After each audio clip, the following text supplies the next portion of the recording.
Antarctica, زمین کا 7واں بر-اعظم، جو برف اور خاموشی میں لپٹا ہوا ہے۔ یہ ہمارے سیارے کی سب سے ٹھنڈی، سب سے دور اور سب سے پر اسرار جگہ ہے۔ ایک ایسی جگہ جسے بہت کم لوگوں نے اپنی آنکھوں سے دیکھا ہے۔ لیکن وہاں پہنچنا کیسا محسوس ہوتا ہے؟ آئیے آج یہ جاننے کی کوشش کرتے ہیں کہ اس آخری سرحد کو عبور کرنے کے لیے کیا کچھ کرنا پڑتا ہے۔ تو سب سے بڑا سوال یہی ہے کہ زمین کے اس آخری اچھوتے بر-اعظم کا دورہ کرنے کے لیے آخر لگتا کیا ہے؟ یہ کوئی عام ٹرپ نہیں ہے کہ بس ٹکٹ خریدا اور جہاز میں بیٹھ گئے۔ نہیں، یہ ایک پوری مہم ہے جس کے لیے خاص تیاری، ہمت اور کافی زیادہ وسائل کی ضرورت ہوتی ہے۔ انٹارکٹیکا پہنچنے کے موٹے طور پر 2 راستے ہیں۔ ایک تو ہے جنوبی امریکہ سے 14 دن کا لمبا سفر بحری جہاز پر۔ اس میں بر-اعظم کے کچھ حصوں تک جایا جا سکتا ہے۔ لیکن ایک دوسرا راستہ بھی ہے جو تیز ہے اور بہت ہی ایکسکلوسیو۔ وہ ہے جنوبی افریقہ سے صرف 5.5 گھنٹے کی ایک فلائٹ جو مسافروں کو سیدھا انٹارکٹیکا کے برفانی کنارے پر اتار دیتی ہے۔ اور آج ہم اسی سفر کی کہانی جانیں گے۔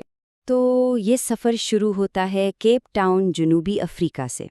لیکن جیسا کہ پہلے کہا، یہ کوئی عام چھٹی نہیں ہے، یہ ایک مشن ہے۔ بالکل، یہاں سے انٹارکٹیکا جانا ایک ایسی مہم ہے جس کے لیے انتہائی منصوبہ بندی اور تیاری کی ضرورت ہوتی ہے۔ فلائٹ سے پہلے ہر مسافر کو ایک سخت پروٹوکول سے گزرنا پڑتا ہے۔ پہلا قدم، ایک مشن بریفنگ۔ اس میں بتایا جاتا ہے کہ کیا خطرات ہو سکتے ہیں اور حفاظت کے لیے کیا کرنا ہے۔ پھر دوسرا قدم، خاص پولر گیئر دیا جاتا ہے، مطلب وہ کپڑے جو وہاں کی شدید سردی سے بچا سکیں، کیونکہ ہمارے عام گرم کپڑے تو وہاں بالکل فیل ہو جائیں گے۔ اور آخر میں ملتا ہے ایک منفرد بورڈنگ پاس، جو اس انوکھے سفر کا پہلا ثبوت ہوتا ہے۔ اور اس سفر کی خصوصیت کا اندازہ بس ایک نمبر سے لگا لیں، 400۔ صرف 400۔ جی ہاں، پورے سال میں جنوبی افریقہ سے صرف 400 خوش قسمت لوگ ہی یہ سفر کر پاتے ہیں۔ مطلب یہ دنیا کے سب سے خاص تجربات میں سے ایک ہے۔ اچھا، تو اب آتے ہیں فلائٹ کی طرف۔ یہ کوئی عام کمرشل فلائٹ نہیں ہے، بالکل بھی نہیں۔ یہ ایک ایسا سفر ہے جو زمین پر کسی بھی دوسرے سفر سے مختلف ہے۔ ایک خاص طور پر تیار کردہ جہاز میں 5.5 گھنٹے، اور آپ پہنچ جاتے ہیں دنیا کے آخری سرے پر۔ جہاز میں داخل ہوتے ہی ایک عجیب سا منظر سامنے آتا ہے۔ جیسا کہ ایک مسافر نے کہا، جہاز تو خالی ہے، یہاں کوئی ہے ہی نہیں۔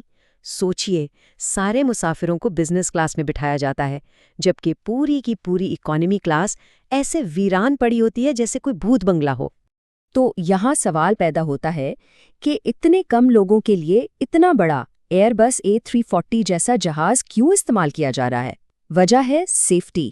اس جہاز کو اتنا فیول لے کر جانا پڑتا ہے کہ اگر کسی بھی وجہ سے انٹارکٹیکا کے برفانی رن وے پر لینڈنگ نہ ہو سکے تو وہ بغیر ری فیولنگ کے واپس کیپ ٹاؤن آ سکے۔ سیفٹی فرسٹ ہمیشہ۔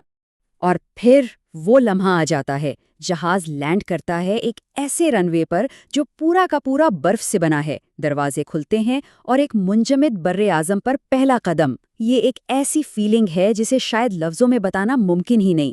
بالکل ایسا لگتا ہے جیسے آپ کسی دوسرے سیارے پر اتر آئے ہوں۔ وہاں پہنچتے ہی جو سب سے پہلا شوق لگتا ہے وہ روشنی کا ہوتا ہے۔ ایک مسافر نے تو چلا کر کہا، واہ، روشنی اتنی تیز کیوں ہے؟ مجھے کچھ نظر نہیں آ رہا۔ ہوتا یہ ہے کہ سورج کی روشنی جب برف سے ٹکرا کر منعکس ہوتی ہے تو وہ اتنی زیادہ تیز ہو جاتی ہے کہ آنکھیں کھلی رکھنا مشکل ہو جاتا ہے۔ ہر چیز ایک عجیب سی چمک دے رہی ہوتی ہے۔ دیکھیے، انٹارکٹیکا جو ہے وہ انتہاؤں کا بر-اعظم ہے۔ یہ زمین کی سب سے ٹھنڈی جگہ ہے، سب سے خشک اور سب سے تیز ہواؤں والی جگہ بھی۔ لیکن ایک حیران کرنے والی بات یہ ہے کہ یہ دنیا کا سب سے بڑا صحرا بھی ہے۔ ہاں، صحرا۔ اب کوئی سوچے گا وہاں تو برف ہے، صحرا کیسے؟ تو بات یہ ہے کہ صحرا کی تعریف ریت سے نہیں بلکہ بارش کی کمی سے ہوتی ہے، اور انٹارکٹیکا میں بارش نہ ہونے کے برابر ہے۔ اس بر-اعظم کا نام بھی بڑا دلچسپ ہے، انٹارکٹیکا۔ لفظ نکلا ہے یونانی لفظ انٹارکٹیکس سے۔ اس کا مطلب کیا ہے؟ بہت سادہ، قطب شمالی کے برعکس۔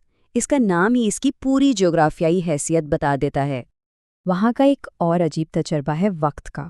قطبی موسم گرما کے دوران، مطلب نومبر سے فروری کے بیچ، سورج غروب ہی نہیں ہوتا، بالکل 24 گھنٹے آسمان پر رہتا ہے۔ اس سے دن اور رات کا جو فرق ہے نا وہی ختم ہو جاتا ہے. ذرا سوچئے، اتنی انتہائیں، اتنے عجائبات، لیکن ان سب کے باوجود انٹارکٹیکا کی شاید سب سے حیران کن بات یہ ہے کہ ایک ایسا براعظم ہے جس کا کوئی ملک نہیں. تو پھر سوال یہ اٹھتا ہے کہ اس برف کا مالک آخر ہے کون؟ اس اتنی بڑی زمین پر حکومت کس کی ہے؟ اس کا جواب ملتا ہے 1959 کے انٹارکٹک معاہدے میں. ہوا یہ کہ دوسری جنگ عظیم کے بعد دنیا بھر کے ملکوں نے مل کر فیصلہ کیا کہ انٹارکٹیکا کسی ایک ملک کا نہیں ہوگا. اسے ایک غیر فوجی علاقہ بنا دیا گیا. مطلب یہاں کوئی فوجی کارروائی نہیں ہوگی. یہ جگہ صرف امن اور سائنس کے لیے ہوگی، اور اس کا سب سے بڑا مقصد اس کے ماحول کی حفاظت کرنا ہے. اور یہی چیز انٹارکٹیکا کو سب سے الگ بناتی ہے. یہ دنیا کا واحد اکلوتا براعظم ہے جس کا کوئی مقامی باشندہ نہیں ہے. یہاں کبھی کوئی مستقل انسانی آبادی رہی ہی نہیں. یہ واقعی انسانوں کے لیے آخری دریافت تھی، ایک سچی آخری سرحد. لیکن اس سب ایڈونچر کی قیمت کیا ہے؟ اس منفرد تجربے کو حاصل کرنے کا خرچہ ایسا ہے کہ ہوش اڑ جائیں. قیمتیں واقعی حیران کر دینے والی ہیں. اگر کسی کو صرف ایک دن کا ٹرپ کرنا ہے، مطلب 12 گھنٹے کے لیے انٹارکٹیکا جا کر واپس آنا ہے، تو اس کے لیے دینے پڑیں گے $15,000. اور اگر کسی کو پورے 7 دن کی مہم پر جانا ہے تو یہ قیمت بڑھ کر سیدھا $1,05,000 تک پہنچ جاتی ہے. $1,05,000. اور یہ سب جاننے کے بعد ہم ایک آخری اور شاید سب سے اہم سوال پر آ جاتے ہیں. کیا دنیا کی یہ آخری جنگلی حیات صرف امیر لوگوں کے لیے ہی رہ گئی ہے؟ جب ہمارے سیارے کی سب سے اچھوتی جگہوں تک پہنچنا اتنا مہنگا ہو تو اس کا ماحولیاتی تحفظ کے لیے اور مہم جوئی مستقبل کے لیے کیا مطلب ہے؟ یہ ایک ایسی بات ہے جس پر سوچنا بہت ضروری ہے.